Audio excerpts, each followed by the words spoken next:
সকাল থেকে ইলেকট্রিশিয়ান দাদা আসবে বললেন, তার আসার কথা ছিল 8:30টার দিকে। নিয়ে বললে লোকেশন পাঠান, আগের দিন কাজ করে গেছে, সে অন্য জায়গায় চলে গেছে, বললে অন্য ছেলেকে পাঠাচ্ছি, লোকেশনটা পাঠিয়ে দেন। তাকে আবার লোকেশন পাঠানো হয়। আমি বললাম আপনার তো জানা আছে, আপনি বলে দেন। বলছে না, আপনারা অন্য ছেলেটাকে লোকেশন পাঠিয়ে দেন। তাকে পাঠানো হলো। 11টার দিকে ফোন করে বলে কি এখন আর যেতে পারবো না, 1:30টার দিকে যাব।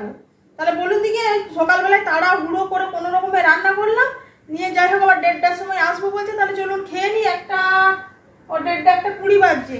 1:30 বলেছে, এখন আস্তে আস্তে নিশ্চয়ই 2টো হয়ে যাবে। ছেলেকে বললাম যে খেয়ে নে, চল কি রান্না করলাম সেটাই তাড়াহুড়ো করে দেখিয়ে দিই। করলা ভাজা, এটা হচ্ছে মাছের ঝোল ছেলের জন্য, আর এই যে সরষে বাটা দিয়ে মাছের ঝাল। ঝোলগুলো জল মরেনি, একটা করে মানুষে খাবো। আর এই যে এক কড়াই করে জল, আর ইচ্ছা করলো না ভাত। আর এই যে সকালের ওই আলু কেন্দুরি ভাজা ছিল, এগুলোই দিয়ে এখন মা ছেলে এবেলাটা পার করি। তারপরে এখন ওবেলায় রান্না করবো। একটা মনের মধ্যে টেনশন নিয়ে না রান্না বান্না কিছু হয় না। আপনাদের দাদা বাড়িতে থাকলে এইসব সমস্যাগুলো হয় না, কারণ পুরোটাই আমার মাথার উপর একটা প্রেশার। তাহলে একদম 10 বার বিরক্তও লেগে যাচ্ছে।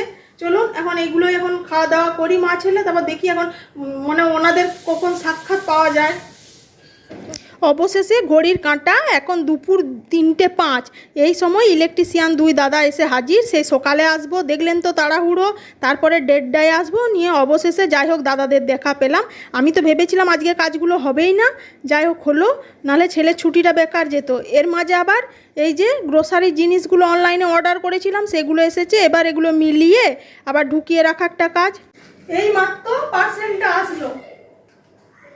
বলবেন না বেশ কয়েকদিন যাবত আমার পায়ে এত ব্যথা হচ্ছে, সে একদম চলতে পারছি না। কি অবস্থা জানেন, একদম সে পা ফুলি ডান পায়ে মানে গোড়ালির পোর্শনটাতে ভীষণ ব্যথা।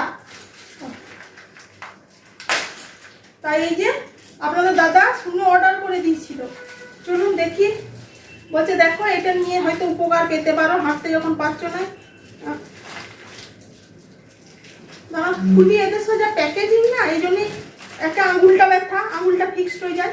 তারপর আবার পাটারও এই পরিস্থিতি জানেন।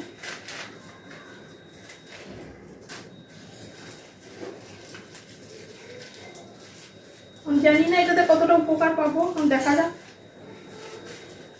বুঝতে পারছেন আপনারা কিছু?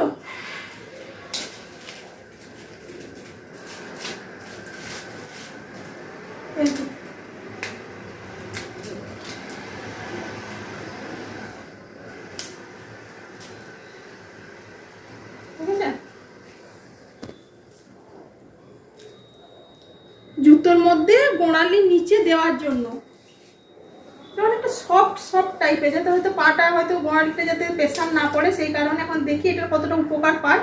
যদি না পাই তাহলে তখন তো আবার ডক্টরের কাছে যেতেই হবে। কি হলো কে জানে, বুঝতে পারছি না। উঁচু নিচু পা পড়ে যাওয়ার জন্য হয়েছে ভগবানই জানে। চলুন এখন ইউজ করে দেখি।